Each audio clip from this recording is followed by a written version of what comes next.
Pinto, you've been like exposed to the Indian side of making music, Indian musicians, their way of working. Like the first time when you entered the studio, you found some people sleeping in the live room or something. So, when it comes to work ethics and musicianship, what are the differences you found in working with Indian musicians versus those in Europe and different parts of the world? How are Indian musicians different than, Well, I would just say that the work ethics and the musicality in India is something that attracted me to the country in the first place. The abilities of the engineers, I noticed, are second to none. And the musicians, and especially the soloists, are quite extraordinary. I remember we were doing a string session at Yash Raj, and Abhishek was on Pro Tools. And at the end of the take, I said, Abhishek, can you just edit that? And he said, I've done that, sir. So he'd already done it, and this just blew me away because, I mean, it's not always the same in the West, but you've got to kind of explain what you want to have done. But I always felt that there's so few jobs in the studio industry in India that everyone who's in it are so good because they value that work. And, of course you have orchestras in the West and musicians who will read from sight and improvise brilliantly. If the engineer isn't recording on the first run through, if you're recording with the LSO at Abbey Road, then you're in trouble because the first take will be amazing probably, But what I like about the musicians I work with in India on my own film scores is the enthusiasm and the complete engagement. And musicians like Band Master Ashwin Srinivasan, Dilshad Khan Sarangi, the likes of Tapas Roy, and Sanjoy Das on guitar. I love working with him. And then even players like the late Sunil Das and Ulas Bapat, who were legends, learned so much from them. And they don't just, because certainly when I'm working on films or with Bombay Dub Orchestra, we would know what we wanted. I mean, pretty much, but I don't know the intricacies of the sitar or the santur or the bansuri. I can't play those instruments, so I don't know what is physically possible. And what is possible is probably a little bit beyond my imagination. So what I tend to do, what we do, is we record pretty much what we've written. And then I'd say to someone like Ashwin, where would you take this if you were doing this? And he'd base it on what we were doing, but take it into another dimension. And that's something that every session I've done, it's been like that. And I think that is, there's a lot of young musicians coming up who are learning. But it's when you've got people like Dilshad and all these guys around, you've got a real solid base of really, really good musicians. And I remember working on this film Hamid I did for Sarigama. It was a film set in Kashmir, so I wanted to incorporate Kashmiri folk music into it. Now, excuse me, I'm not that well versed in that. So I worked with a guy called Mudassir Ali, who's a rebab player and singer, and he's from Kashmir. And he really helped, and I learned an awful lot. But I was able to integrate strings with piano and santur and rebab. So I had that folk element with a Western sort of film score sort of side. So for my own personal scores, I like to try and incorporate that. I did a film, Marathi film, which again I used village folk singers, actually recorded in the locations and incorporated that into it. So trying to incorporate the instruments of the region, so it gives a flavour.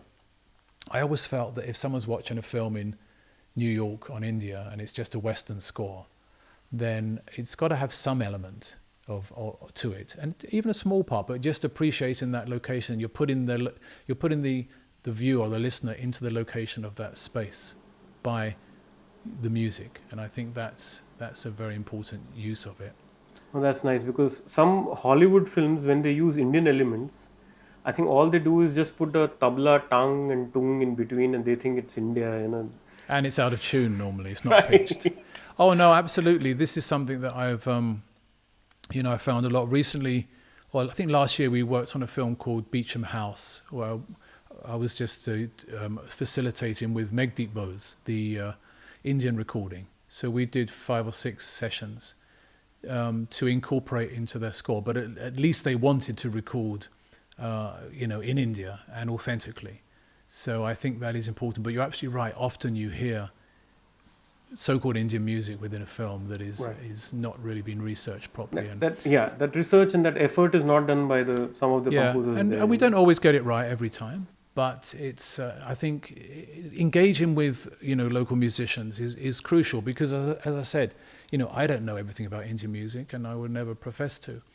I have a love of it and I have an understanding, but the intricacies of scales, what the instruments are able to do, what the melodic elements of that region are, that can only come from people from there. So again, one of the things for Bohemia Junction was to link those two sides together and not just bringing the orchestra and mastering and things into India, but having those amazing musicians available for work outside of India, which has also proved to be, very popular. Thanks for those kind of that seriousness towards, Yeah. because it's also respecting the other culture. And That's absolutely important. Oh my goodness, Aditya, that's a crucial thing because the respect of the culture is paramount. Integrating it into something else and blending is really what I wanted to do, and as authentically as possible. I remember on the second Bombay dub album, we did a track, and there was two differing rags in the piece, and I was really concerned. And I remember Sunil Das came to me afterwards and said, "Andrew, this is really interesting. We wouldn't dare to do this, but you've done it in such a way that it's so respectful," and that mattered so much. Mattered so much that someone of his caliber would recognize that. So I thought, have I made a mistake by having two, different rags?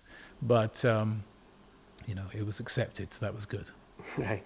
So, Andrew, does language make a difference? Because you seem to have worked on almost all languages of India, at least most of them. But does that kind of come into your way when you're kind of working on a film song or a score? I think it's good to know what's going on, of course, and I find that most of the composers are very well versed. It seems to be the language of the studio is English, pretty much. But the cultural differences from state to state, I mean, from town to town, from village to village, is quite different. So I think it's also trying to incorporate that and work with that. I think when we worked on the Assamese piece, it was such an enormous piece. I had to get a bit of an understanding of it. And so sitting with the composer and getting some background on the music was really important. I've done films, as I said, in Marathi and Urdu and Hindi. And my understanding is limited. I do speak some. But you get people to help you with translations. And, just really with the song, getting the ethos, the understanding of it is very important. Oh, that's nice. So, when somebody approaches you to score for their film, in a sense, they give you the sheets and the music written. Yeah. How do you decide that I'll use the Macedonia Orchestral, or will Prague do justice to it, or maybe let me settle for Vienna Orchestra? How do you decide that? Of course, you have a tie-up with Macedonian Orchestra, but otherwise, if you had that flexibility, how would you, judge which is a better team? I think for me, Aditya, it's what you're used to, and I'm exclusive with Macedonia, so I wouldn't go to the others.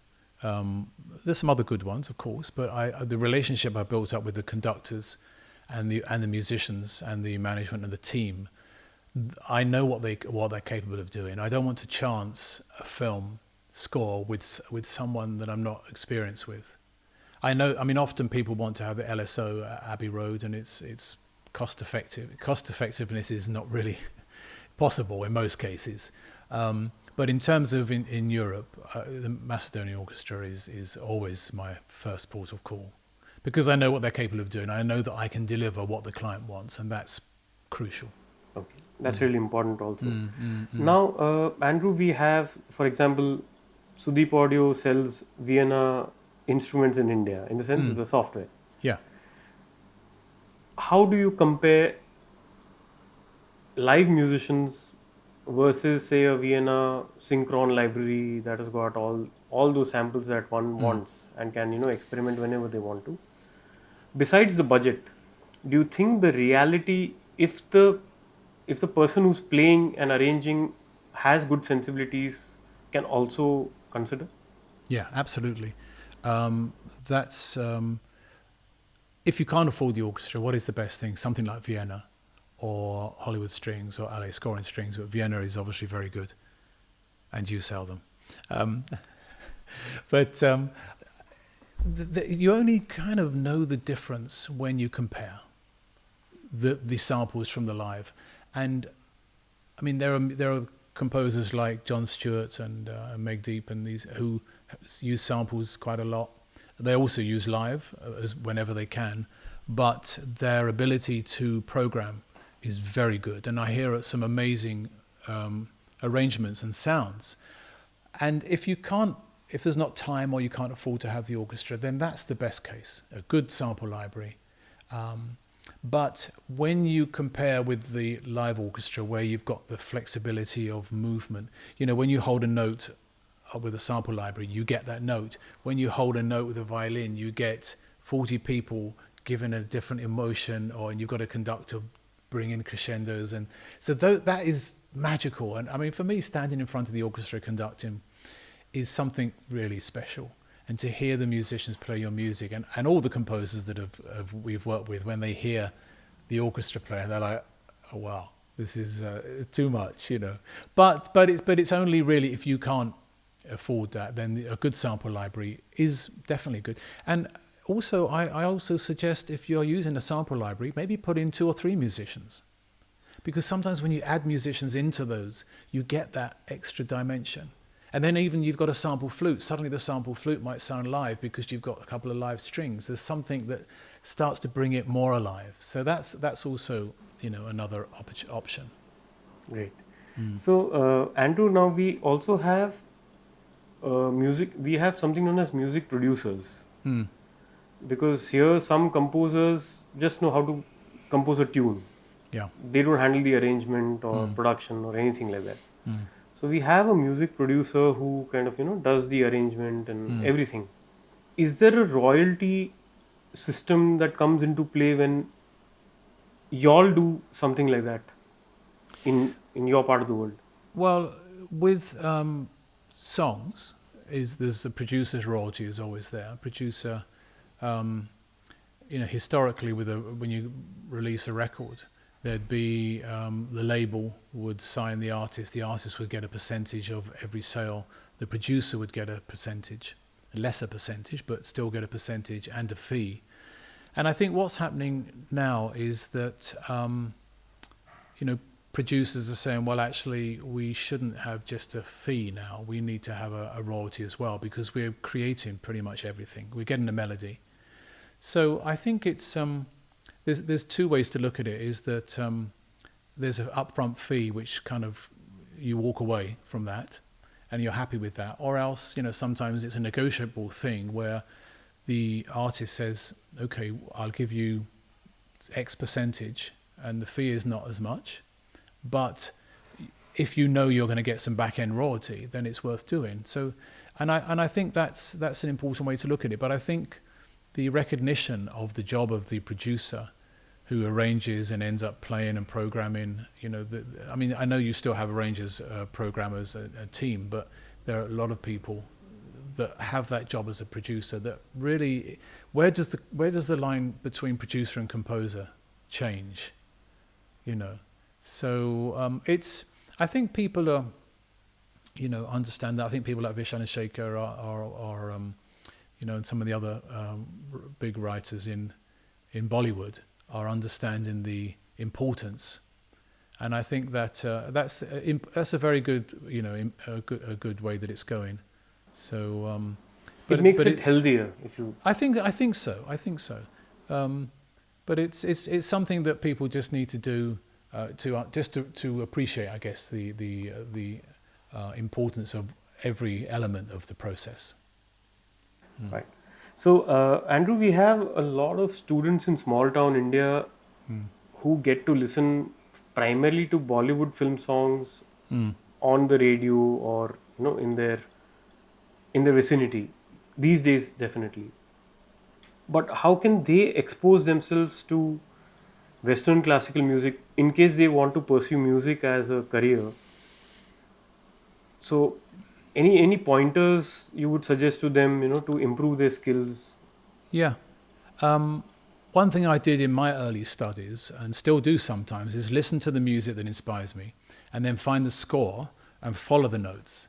So you can do that from small town India to big, big cities, wherever you are. If you've got an internet connection, you can do that. And there are scores available to read on many sites. I think there's one called imslp.org, and any music that's in the public domain, so Beethoven, Mozart, anything like that, all the scores, original scores are there, which you can download.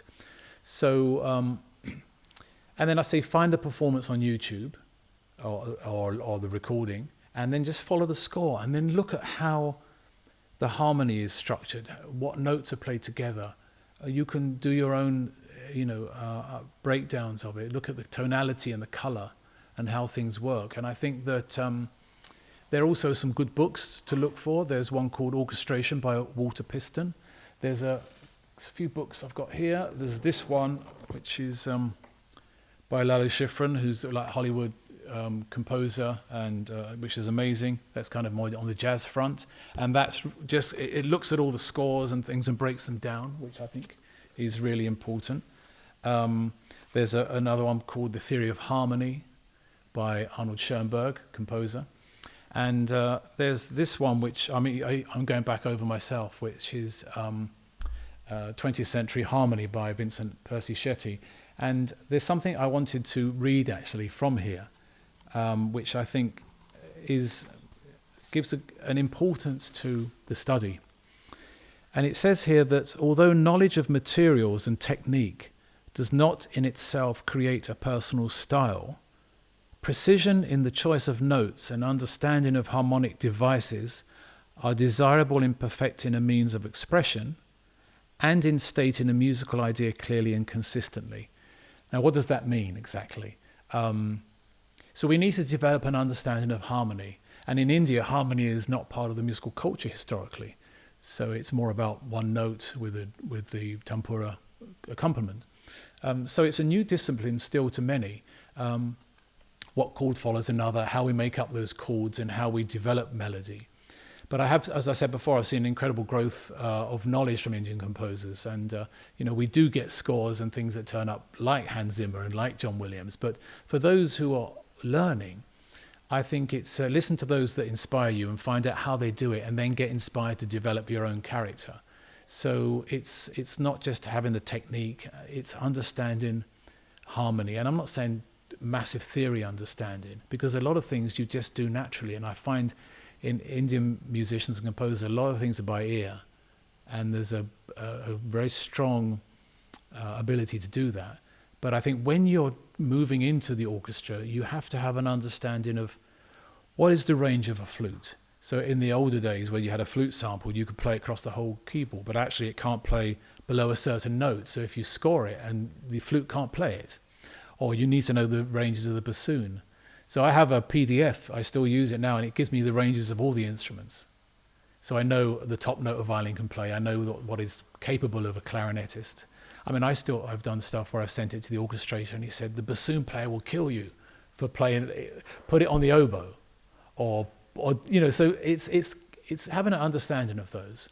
And I think now, certainly with Vienna, when you play something, you can't play the viola below the C below because it doesn't go that far. So it's still mapped out now on the keyboard accordingly. So that really helps.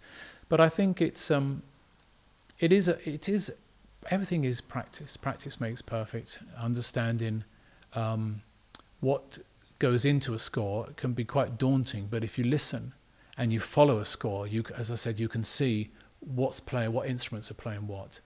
And suddenly you say, well, actually, if I put the oboe with viola playing in unison, that's beautiful. Or if I'm playing pizzicato with the glockenspiel, that sounds good. So it's experimentation. And when you've got a good library, and I know not everyone can afford Vienna, but there are other simple things you can get. And if you're going to play them with a live orchestra later, you can just mock it up, but you can get a good idea. But it's experimentation, and it's an ongoing process. I mean, still for me now to experiment and to get new colors, new sounds, new tonality, and new dimensions in the music. Well, thanks for those tips. They're very helpful. So we have a lot of film producers and directors telling the composer, make it sound like Hans Zimmer. But the budget is 1/100th of that kind of a thing, you know. So there's a lot of stress that composers sometimes work on, and they have to deliver fast. They have to work under pressure. Yeah, it's interesting. Hans Zimmer also gets temp music on a film where you've got music being placed at what they want it to sound like, and it's his own music. But that's okay for Hans Zimmer. But say, for instance, it's you or me, and we want to have a Hans Zimmer copy. That is difficult, and that's where sample libraries will come in, and maybe adding strings. I mean, not everybody can afford an 80-piece orchestra. Having said that, it's very cost effective in terms of what one would normally imagine. Certainly in Macedonia is in comparison to the big Western orchestras. But you're absolutely right. There tends to be a sort of a last minute. We need the score done in 5 days or 2 weeks. Really, there should be 3 months for a score, and then you can create a Hans Zimmer score. But don't forget, Hans has a whole team of people, and but that music is so evocative, and so we're so used to hearing that. And I understand Indian directors saying, I want to have that. But there's a process of doing it, and there's a cost of doing it, so they need to be taken into consideration. Of course. So, Andrew, anything else that you'd like to tell us about your company? What services can people get into collaboration with you? Well, I think the main thing for us is we love to keep working with all the composers we're working with, and work with new composers, new artists, new songwriters, whether you're just doing a track on your guitar. So the mastering is important, and you get to be mastered by the legendary Abbey Road Studios, which is always great. The orchestra is there, the orchestration, the arranging for myself as a composer. We've also just about to launch Sesame Music Agency, which is Europe's probably finest music production library. Now, this is not taking away work from composers, but it's saying if you've got a film and you've got a scene that's based in Russia, or you've got a scene based in Paris, and you need music from that region, there's 35,000 tracks where you can choose from, and for a very small amount you can take a fantastic recording. And a lot of them are recorded with the orchestra in Macedonia, but they're authentic Russian, authentic whatever, but also all club music. So it's very good for certain scenes in web series, things like that. So that's going to be launched very shortly. Is that a sample library or wave files, loops? It's complete pieces. It's complete. It's called like library music, production music. Okay. But it's actually complete finished music, either with orchestra or live. But it's very good quality club tracks, all sorts. Okay, and will that match the tone of the film, or in case somebody wants to kind of change the note, the scale? No, this is kind of fixed. This is like as if you're licensing or synchronizing a track. Say, for instance, you want to put the Rolling Stones track in your film. Then you'll take it as it is and put it in, or you might edit it or whatever. Right. So it's having that opportunity of doing a track that might not at the last minute be able to be recorded, or it's not really available, or if someone can't replicate something like that quickly. So that's going to be, I think, quite a good tool for producers, for film producers and directors, certainly for web series and things like that. As I said, it's to work in conjunction with composers who may say, oh, we need a French accordion piece or something which we can't get. We could record it fresh, or we could take it from there and use it. And so that's really important. We're also looking at a label, so Bohemia Junction Recording Company, which is the new label. And we've released Sunrise in the West, Megadeep's first international release. So we're looking at interesting crossover music from India. So you're also a publisher? Yes.